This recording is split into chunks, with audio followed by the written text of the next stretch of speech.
नमस्कार। ज्योतिष शास्त्र में श्रद्धा और विश्वास रखने वाले सभी जातकों का पारलौकिक जगत चैनल में बहुत बहुत स्वागत है।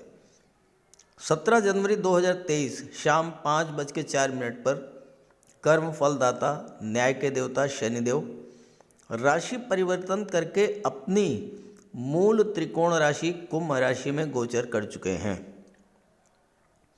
शनि के इस राशि परिवर्तन के साथ ही तुला राशि के जातकों को जीवन से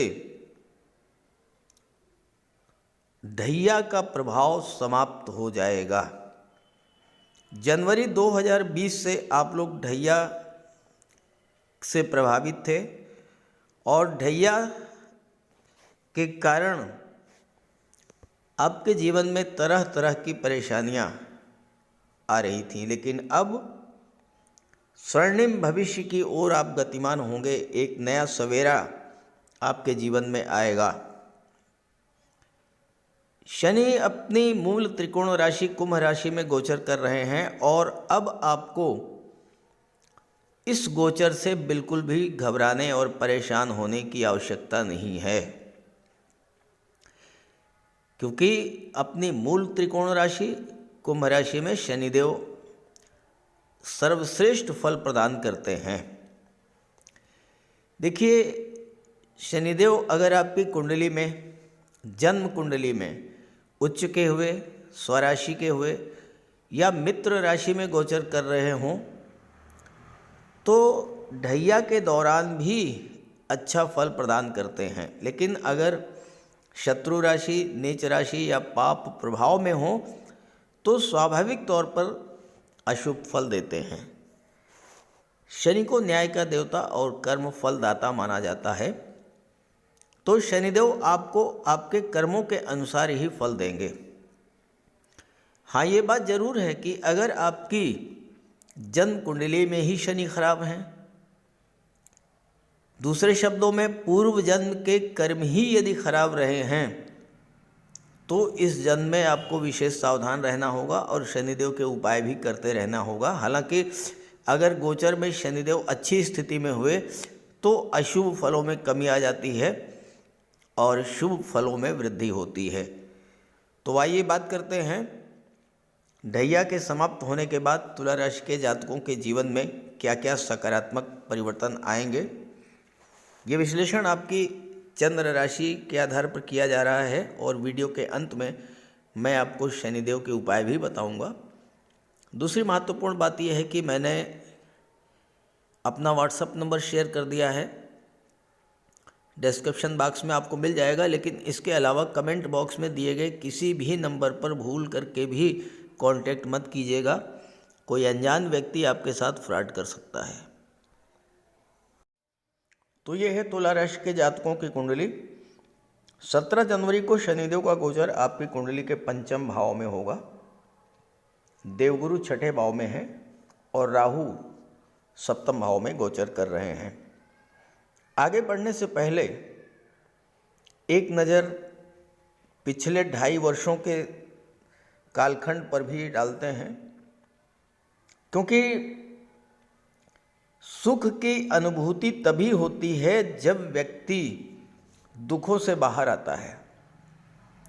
उजाले का महत्व तभी समझ में आता है जब आप अंधेरे से गुजरे हों।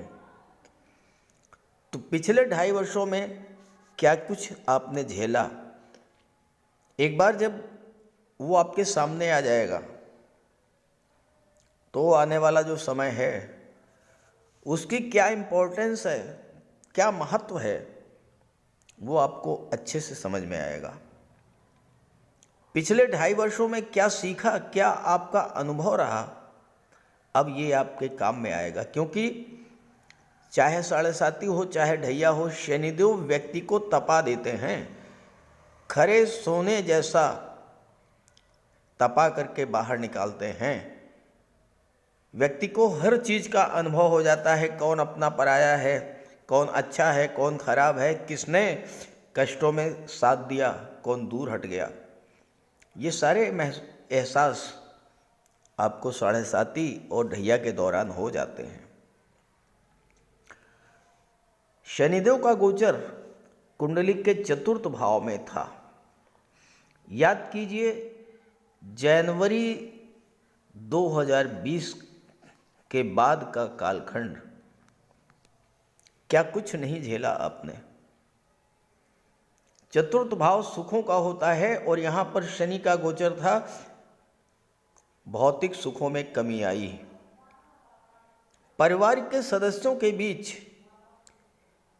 तनाव की स्थितियां बनी, माता का स्वास्थ्य खराब हुआ और हो सकता है कि परिवार के किसी सदस्य की वजह से आपको बहुत अधिक पीड़ा भी झेलनी पड़ी हो। परिवार का कोई सदस्य किसी बड़ी परेशानी में फंस गया हो या स्वास्थ्य बहुत ज़्यादा खराब हो गया हो, इस तरह की चीज़ें आपके जीवन में आई होंगी। साथ ही साथ चतुर्थ भाव भौतिक सुखों का, प्रॉपर्टी का होता है। बहुत दिनों से आप कोई प्रॉपर्टी खरीदने की सोच रहे थे, कोई भूमि, कोई भवन खरीदना चाहते थे, लेकिन नहीं खरीद पाए। और अगर मान लीजिए किसी तरह से आपने खरीद भी लिया तो कोई ना कोई लिटिगेशन पैदा हो गया होगा, कोई ना कोई विवाद पैदा हो गया होगा, क्योंकि शनि ढैया और साढ़े साती के दौरान इसी तरह से परेशान करते हैं। शनि की दृष्टि छठे भाव पर पड़ी। छठा भाव क्या होता है? रोग, ऋण, कर्ज, शत्रुता, विघ्न, बाधाएं। और शनि की सप्तम दृष्टि दशम भाव पर और शनि की दशम दृष्टि लग्न भाव पर। लग्न भाव यानी आपका व्यक्तित्व, आप स्वयं, आपका स्वास्थ्य। शनि की दृष्टि छठे भाव पर पड़ने से आपका स्वास्थ्य प्रभावित हुआ और स्वास्थ्य प्रभावित होने से या तो आपके अस्पताल के खर्च चक्कर लगे होंगे, डॉक्टरों के चक्कर लगे होंगे, और या फिर आपका बहुत सारा धन व्यर्थ के कामों में नष्ट हुआ होगा। कालपुरुष कुंडली में शनिदेव को दशम और एकादश का स्वामी माना जाता है। दशम कर्म भाव, एकादश लाभ का भाव। तो ढैया के कारण कार्य क्षेत्र भी प्रभावित हुआ और उससे लाभ भी प्रभावित हुआ होगा। कार्यों में तरह तरह की रुकावट आई होगी। आप कोई काम शुरू करना चाहते थे, नहीं कर पाए होंगे। नौकरी की तो बात ही छोड़िए, बहुत से लोगों को नौकरी छोड़नी पड़ी होगी, जॉब उनका छूट गया होगा, व्यापार व्यवसाय ठप हो गया होगा, बहुत सारी समस्याएं आई होंगी इस गोचर काल में। और धन की प्राप्ति और धन का संचय तो भूल जाइए, पैसा तो बहुत ही कम मिला होगा। हाँ, ये बात अलग है कि जिनकी जन्म कुंडली में शनिदेव अच्छी स्थिति में रहे होंगे, उच्च की राशि में, स्वराशि में या मित्र राशि में, उनको ये सब पीड़ाएं नहीं झेलनी पड़ी होंगी या इस तरह के संकट आए होंगे और आसानी से गुजर गए होंगे। लेकिन जिनकी कुंडली में शनि खराब रहे होंगे, उनको तो बहुत कुछ कष्ट झेलना पड़ा होगा। अगर ऐसा हुआ हो तो ज़रूर कमेंट कीजिएगा। आपके साथियों को भी पता चलना चाहिए कि ढैया क्या होती है, साढ़े साती क्या होती है, किस किस तरह से परेशानियां झेलनी पड़ती हैं। अब बात करते हैं 17 जनवरी 2023 के बाद की स्थितियों पर। 17 जनवरी 2023 को शनिदेव का गोचर कुंडली के पंचम भाव में हो चुका है। तुला राशि शनिदेव की उच्च की राशि है और राशि के स्वामी दैत्य गुरु शुक्र शनि के परम मित्र हैं। ऐसे में तुला राशि के जातकों पर शनिदेव की विशेष कृपा रहती है और अब तो ढैया भी समाप्त हो चुकी है। पंचम भाव संतान और शिक्षा का होता है और शनिदेव चतुर्थ भाव के स्वामी भी हैं, अपनी मूल त्रिकोण राशि में गोचर कर रहे हैं। मूल त्रिकोण राशि में गोचर करते हुए कोई भी ग्रह अत्यंत शुभ और श्रेष्ठ फल प्रदान करते हैं। तो पहला प्रभाव तो यही होगा कि आपको चतुर्थ भाव से संबंधित शुभ फल प्राप्त होंगे। माता के स्वास्थ्य में सुधार आएगा, परिवार में प्रेम सौहार्द बढ़ेगा, तनाव की स्थितियां खत्म होंगी। कोई वाहन या कोई प्रॉपर्टी अगर आपके अंदर खरीदने की इच्छा थी, अब आप वो खरीद सकेंगे। साथ ही साथ आपके सोशल रिलेशंस बहुत अच्छे होंगे। और अगर आप पॉलिटिक्स में हैं तो ये समय आपके लिए बहुत ही अच्छा रहेगा। पंचम भाव में शनि का गोचर छात्रों के लिए भी बहुत अच्छा रहेगा, क्योंकि प्रतियोगिता का, शिक्षा का और संतान का भाव होता है और शनि की दृष्टि लाभ के भाव पर पड़ रही है। तो लाभ होगा, किस चीज़ का होगा? संतान का लाभ होगा, विवाह हो सकता है और साथ ही साथ शिक्षा प्रतियोगिता के क्षेत्र में सफलता भी मिल सकती है। कुंडली के छठे भाव में देवगुरु का गोचर है, जो कि शनि से सम मैत्री संबंध रखते हैं। प्रतियोगी परीक्षाओं को क्रैक करने का भी सुंदर मौका आपको मिलेगा, सफलता प्राप्त होगी। और देवगुरु के छठे भाव में गोचर करने का जो सबसे बड़ा लाभ आपको मिलेगा वो ये है कि आपकी इंट्यूशन पावर बढ़ जाएगी। भविष्य में होने वाली शुभ या अशुभ घटनाओं का आपको पहले से ही आभास हो जाएगा और उसी के अनुसार शुभ घटनाओं का आप लाभ ले पाएंगे, अशुभ घटनाओं से अपनी आप सुरक्षा कर ले जाएंगे। यहां पर गोचर करते हुए शनि की दृष्टि पड़ेगी सप्तम भाव पर, और सप्तम भाव में शनि दिग्बली होते हैं। सप्तम भाव व्यापार का होता है। पार्टनरशिप में या अकेले कोई व्यापार कर रहे हैं, दोनों ही स्थिति में व्यापार को ऊंचाइयों पर ले जाने वाला समय होगा। डेली इनकम से संबंधित कोई कार्य आपका है, डेली सेल परचेज का कोई व्यापार है, कोई रिटेल शॉप है आपकी, तो नियमित आय में आपकी वृद्धि होगी। शनि की दृष्टि राहु पर पड़ेगी, राहु के बल में वृद्धि होगी और राहु आकस्मिकता के कारक हैं। सप्तम भाव विवाह का होता है, अचानक से आपका विवाह भी करा देंगे, लेकिन ध्यान रहे कि राहु गलत फहमी भी पैदा करते हैं, राहु भ्रम भी पैदा करते हैं और राहु के कारण कोई भी छोटी से छोटी चीज बहुत अधिक बढ़ जाती है। मंगल की राशि में गोचर कर रहे हैं राहु। मंगल क्रोध और उग्रता के कारक होते हैं। छोटी सी बात पर आपको क्रोध आया, राहु ने एकदम से उसको बढ़ा दिया, बहुत विस्फोटक स्थिति बना दी। तो यहाँ पर इस चीज़ को लेकर के आपको सावधान भी रहना होगा और इसके लिए शनिदेव का आप विशेष उपाय जरूर करते रहें। चूँकि धन की दृष्टि से, व्यापार की दृष्टि से, संतान और शिक्षा की दृष्टि से, विवाह की दृष्टि से बहुत अच्छा है, लेकिन कहीं न कहीं दाम्पत्य सुखों में कमी लाने वाला भी होगा ये समय। पति पत्नी के बीच, प्रेमी प्रेमिका के बीच छोटी छोटी बातों को लेकर अनबन की स्थिति, तनाव की स्थिति, कलह की स्थिति बनेगी। इसे आपको संभालना पड़ेगा और संभाल पाएंगे आप अपने राशि के स्वामी शुक्र के प्रभाव से। माता लक्ष्मी की उपासना करते रहिए, घर को स्वच्छ रखिए, साफ सुथरा रखिए, मन को साफ रखिए, मन को स्वच्छ रखिए, महिलाओं का सम्मान कीजिए, वाणी को मधुर बनाइए, तो कोई प्रभाव नहीं पड़ेगा।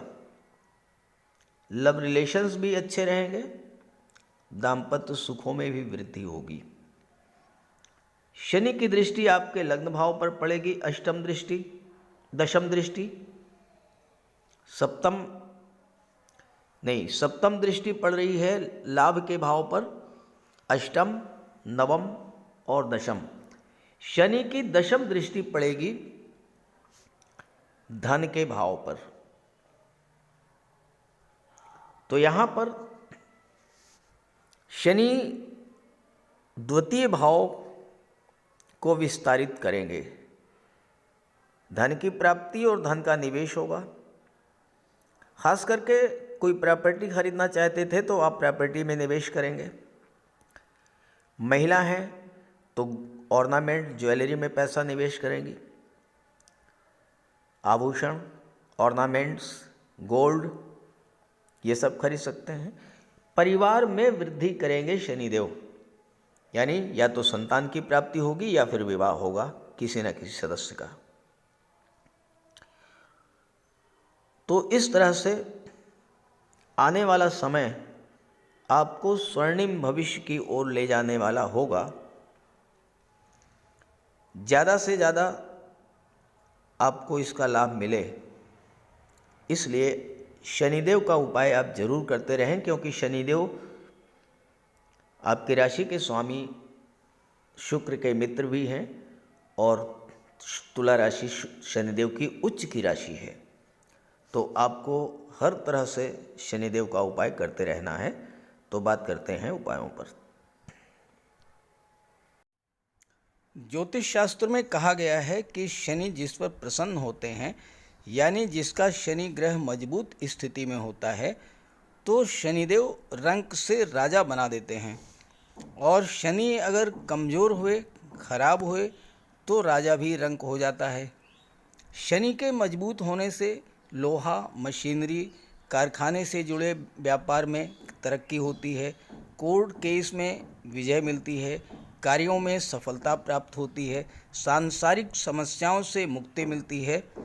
और शनि को न्याय का प्रतीक माना गया है। यदि शनिदेव मजबूत हैं तो आपके साथ अन्याय नहीं होता। जब शनि खराब होते हैं तो बड़े से बड़े कष्ट झेलने पड़ते हैं। तो बात करते हैं शनि के उपायों के बारे में। ऐसा कोई भी कार्य ना करें जो कि शनि को पसंद नहीं है। शनिदेव को इलीगल कार्य पसंद नहीं है। झूठ, फरेब, छल, कपट, धोखाधड़ी, बेईमानी, ये सब शनिदेव को पसंद नहीं है। शनिदेव को परिश्रम, अनुशासन और व्यवस्था पसंद है। तो ऐसे कार्य कीजिए। गरीबों की मदद कीजिए, बुजुर्गों, दिव्यांगों को भोजन दीजिए, वस्त्र का दान कीजिए, किसी ओल्ड एज होम में जाकर के, किसी अनाथालय में जाकर के दान पुण्य का कार्य कीजिए। तो इससे शनि को बल मिलेगा। अगर आपका शनि कमज़ोर है तो आपको कम से कम 19 शनिवार व्रत रखना चाहिए। और इसके साथ साथ शनिवार के दिन एक कटोरी में सरसों का तेल लेकर उसमें अपना चेहरा देखिए और उस तेल को किसी को दान कर दीजिए। इसके अलावा शनिवार के दिन एक पात्र में जल, दूध, चीनी, काला तिल और गंगा जल ये रख लीजिए। इसके बाद पश्चिम दिशा की ओर मुँह करके पीपल के वृक्ष को अर्पित कर दें। इससे भी शनि को बल मिलता है। शनिवार के दिन उड़द से बनी पंजीरी, पकौड़ी, चीला, बड़ा ये सब खाना चाहिए। सरसों के तेल में बने भोज्य पदार्थ ग्रहण करना चाहिए। इससे शनि ग्रह को ताकत मिलती है। केले का भी आप सेवन कर सकते हैं। और शनिवार के दिन कंबल, जूता, चप्पल, लोहा, काले कपड़े और नारियल जटा वाला ये भी आप दान कर सकते हैं। सरसों का तेल का दान कर सकते हैं।